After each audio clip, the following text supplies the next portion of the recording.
সেখানে কেচি লাগায় নাই, চুলের মধ্যে খুর লাগায় নাই। আবু মাহজুরা ডান দিকের চুল কাটতো, বাম দিকের চুল কাটতো, পেছনের চুল কাটতো, সামনের চুল কাটতো না। আবু মাহজুরা রাদিয়াল্লাহু তাআলা আনহুর সামনের চুলগুলো বড় হতে হতে যখন এত বড় হয়ে যায়, তিনি চুলগুলো পেঁচিয়ে মাথার মধ্যে রাখতেন। তারপরে তিনি পাগড়ি পরতেন। সবাই জিজ্ঞেস করতো, আবু মাহজুরা এটা আবার কেমন স্টাইল? দেখতে তোমারে কি বিদঘুটে লাগে? কেমন অড লাগে, কেমন খারাপ দেখা যায়। মক্কায় এমন কোন মানুষ তো দেখি নাই, ডানে চুল কাটে, বায়ে চুল কাটে, পেছনে চুল কাটে, সামনে কাটে না। ওরে আবু মাহজুরা, কেমন দেখা যায় তোমারে? তুমি সামনের চুল কাটো না কেন?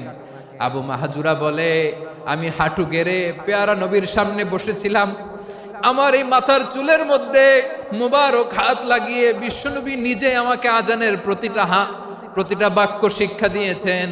বিশ্বনবীর মোবারক হাত, পবিত্র হাত আমার মাথার চুলের যেই জায়গায় লেগেছে, আমি চাই ওই চুলগুলা নিয়ে আমি আমার কবরের ভিতরে যাব।